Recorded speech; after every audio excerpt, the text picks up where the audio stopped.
Bonjour et bienvenue à tous dans l'Instant Bible, votre rendez-vous pour découvrir la Bible de manière simple et concrète. Aujourd'hui, nous allons nous pencher sur une question qui concerne chacun de nous. Qu'est-ce que le bonheur ? Et nous nous intéresserons à ce que la Bible peut nous apprendre à ce sujet. Pour en discuter, j'ai le grand plaisir d'accueillir nos deux invités, le pasteur Philippe Leduc, bonjour. Bonjour. Et Pascal Rodet. Bonjour à tous. Bienvenue, merci d'être avec nous. Avant de nous plonger donc dans la dimension pratique de ce thème, je vous propose d'abord de comprendre un peu mieux le contexte dans lequel la Bible parle du bonheur. Alors, pour quelqu'un qui ne connaît pas bien la Bible, il peut être surprenant d'entendre parler de bonheur. Alors, pasteur Pascal Rodet, est-ce que vous pouvez nous dire quel était le contexte de la Bible au regard du bonheur ? C'est vrai que celui qui lit la Bible pour la première fois, qui commence à pager les différents moments des livres de la Bible, ça peut être un peu loin. Ça va parler de guerre, de problèmes, de meurtres, etc. Dès le chapitre 4. Le bonheur ne saute pas aux yeux.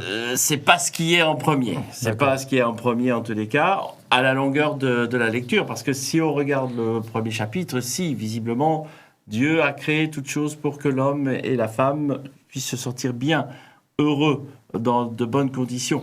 C'est après que ça se gâte. Mais il y a quand même ici, quelque part, un souhait constant de Dieu de vouloir permettre à l'homme d'arriver à ce bonheur. Et c'est dans quel type de récit qu'on trouve ces notions de bonheur ? On en trouve à peu près dans tous les livres de la Bible. C'est quelque chose qui est assez récurrent, où il y a toujours ce côté de Dieu qui veut annoncer quelque chose de positif. Il est évident qu'on le trouve beaucoup dans les psaumes, bien sûr, puisque c'est un livre poétique, mais on pourrait le trouver ailleurs. Il suffit de regarder quelques textes ici du psaume. Rien que le premier, c'est la première chose que l'auteur ici veut nous dire, où au verset 1er du chapitre 1er des psaumes, « Voici l'homme heureux ». Donc là, il a introduit simplement le souhait, tout au début, la possibilité de l'homme d'être heureux.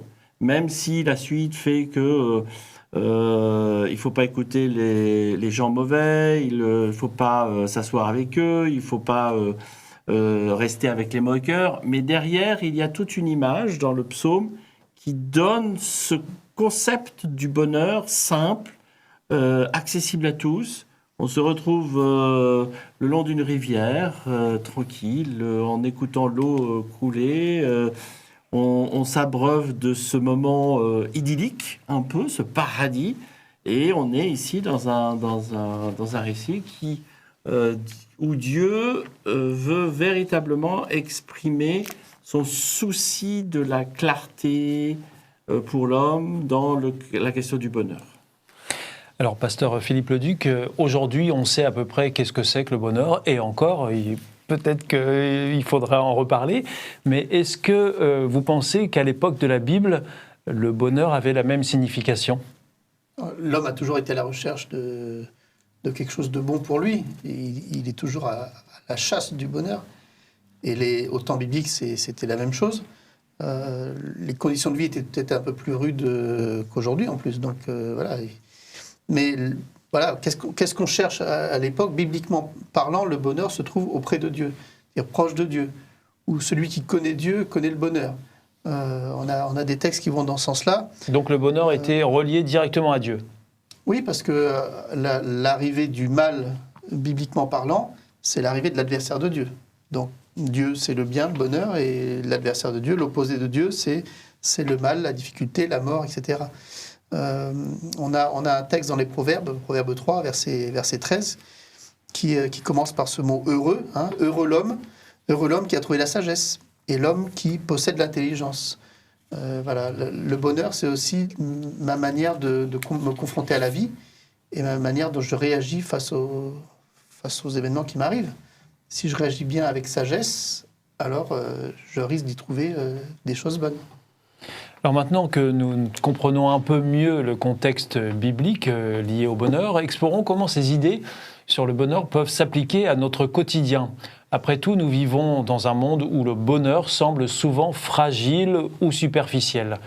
En quoi est-ce que la perspective biblique du bonheur, cette idée d'un bonheur profond et durablement ancré dans la relation à Dieu, peut-elle aider une personne qui, par exemple, pourrait être stressée par ses factures ou son quotidien qui apporte tout son lot de problèmes, Pasteur? Il est vrai que le concept du bonheur est à définir un peu, non seulement aujourd'hui, mais aussi vis-à-vis de la Bible et des personnes de l'époque.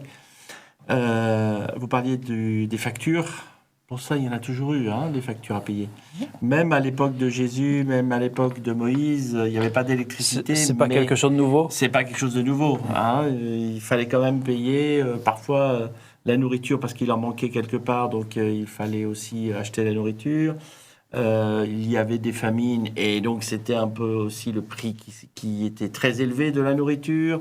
Voilà, je veux dire, quelque part, il n'y a rien de nouveau sous le soleil, pour reprendre un texte aussi biblique, dans ce domaine-là. C'est-à-dire que le bonheur au jour d'aujourd'hui, en effet, il est vu comme plus j'ai de bien, mieux je me porte. Ce qui n'est pas forcément vrai non plus, puisque certains le disent. Pour moi, si j'ai un petit coin tranquille à la campagne, avec très peu, même pas l'eau courante, j'ai un puits, ça me suffit, c'est le bonheur. Certains disent ça. Certains disent ça. Tout le monde peut-être pas. Mais c'est une image qu'on retrouve aussi dans la Bible. Tout à fait. Il y a aussi à l'époque de la Bible des gens qui ne voyaient le bonheur que par une accumulation de biens ou une accumulation de prestige. Ça aussi, on retrouve un peu encore aujourd'hui. Or, c'est vrai que dans la Bible, il y a cette partie-là de la notion de qu'est-ce que le bonheur. Est-ce que c'est avoir acquis beaucoup de choses ou est-ce que c'est bien dans son intérieur profond, entre mon esprit, ma relation avec les autres? Est-ce que c'est pas plutôt ça que retrouve le bonheur? Et ça, la Bible, il y a plusieurs textes dans ce domaine. Alors donc, nous savons que les émotions fluctuent, qu'elles dépendent de nos circonstances. Et alors, Pasteur Philippe Leduc, est-ce qu'il y a des clés bibliques qui pourraient nous donner une meilleure stabilité émotionnelle? Alors je pense à ce texte de Philippiens 4 qui nous parle de l'inquiétude et qui nous dit, Philippiens 4, verset 6, « Ne vous inquiétez de rien, mais en toute chose, par la prière et la supplication avec des actions de grâce, faites connaître à Dieu vos demandes, et la paix de Dieu qui surpasse toute intelligence gardera vos cœurs et vos pensées en Jésus-Christ. » C'est vrai que le bonheur, c'est aussi de ne pas avoir peur de l'avenir. Parce que toutes les angoisses, le stress qu'on peut avoir, c'est la peur du futur. Du lendemain. Ce monde nous réserve quoi, en fait, et ce texte-là est apaisant, disant, voilà, Dieu nous dit, ne t'inquiète pas, je vais prendre soin de toi. Et ça, c'est peut-être une des clés du bonheur. Ça fait partie des passages qui sont très positifs et qui transpirent le bonheur. Il faut encore savoir les trouver et puis les lire, s'en imprégner, quoi. Et donc il y a la dimension de foi, évidemment, qui rentre en ligne de compte. Tout à fait. Tout à fait. Après, il faut croire ce qu'on lit. Mais si Dieu me dit ne vous inquiétez de rien, si je crois en Dieu et je crois ce qu'il m'a dit, ça change la vie. On ne regarde pas les événements de la même manière. Ok, ça peut être perturbant aujourd'hui, mais si Dieu me dit voilà, je prends soin de toi, alors on va pouvoir respirer un bon coup. Alors, Pascal Audet, vous pensez, vous, à une autre clé biblique qui pourrait donner un peu plus de bonheur dans le quotidien? Il y a une autre clé, oui, qui pose problème aujourd'hui. Qui pourrait poser problème aujourd'hui. Et pourtant, c'est un adage que l'on connaît bien, il y a plus de bonheur à donner qu'à recevoir. Et là, c'est en contradiction complète avec l'idée de pour que je sois heureux, il faut que je prenne beaucoup. Il faut que j'ai plein de choses. Mais c'est un adage que l'on connaît un peu dans notre société. L'idée de donner est plus fort pour avoir un bonheur que l'idée de recevoir. Ça paraît surprenant. Or, c'est un texte biblique. Ça vient de la Bible, ça? Ça vient de la Bible aussi. Cette idée-là vient de la Bible. Tout à fait. Il suffit de lire dans dans Actes au chapitre 20, où nous avons cet exemple-là. Actes, chapitre 20, où l'auteur rapporte de la bouche de Paul une phrase assez intéressante au verset 35. « Et il faut se rappeler que le Seigneur Jésus lui-même a dit « Il y a plus de bonheur à donner qu'à recevoir ». Donc là, quand on a ça, qu'est-ce qu'on fait avec ? Parce que c'est vrai que ça peut surprendre quand même, hein, et parler de bonheur en disant « Ah, donner, si je donne, je n'ai plus ». Là, il y a un concept, il y a une clé en tous les cas, d'avoir une vision du bonheur qui est peut-être à l'inverse de ce qu'on ressent dans notre société. C'est pas parce que je vais avoir que je vais être heureux, mais c'est en donnant, c'est-à-dire ma relation avec l'autre, comment je l'établis. Et il y a une notion de bonheur ici qui est plus importante. Qu'est-ce qui va me permettre d'être en relation avec l'autre ? Et donner, est-ce que c'est uniquement du matériel ou est-ce que ça peut être aussi autre chose que du matériel ? Et dans la Bible, moi je crois profondément dans ce texte qui est au-delà du simple objet à donner en cadeau, en période de Noël, anniversaire ou je ne sais trop quoi. Non, il y a plus, il y a aussi la relation que je vais donner.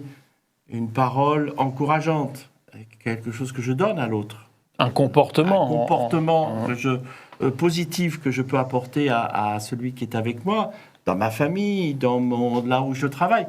C'est aussi un don que j'offre aux autres. Et ça doit déboucher sur justement cette question du bonheur. Alors c'est en tous les cas une des clés qui va me permettre de découvrir ce qui est peut-être caché au fond de moi, où il y a ce côté don vers l'autre. Ne serait-ce que donner de son temps. Donner de son temps. Donner de son temps aux autres, donner de son attention. Voilà. L'autre compte pour moi. Imaginez si chacun appliquait ça. Ça serait la solution à beaucoup de nos problèmes. Si chacun a plus se soucier de donner qu'à recevoir, on serait dans une société et vous avez, transformée. Vous avez une expérience peut-être à nous partager, rapide, avant qu'on termine cette émission, justement sur le fait qu'il y a plus de bonheur à donner qu'à recevoir ? J'en ai plusieurs. Alors, je vais éviter les stéréotypes du donner quelque chose en bien, mais plus en relation. J'ai été longtemps animateur et directeur de camp, donc j'accueillais des jeunes, etc.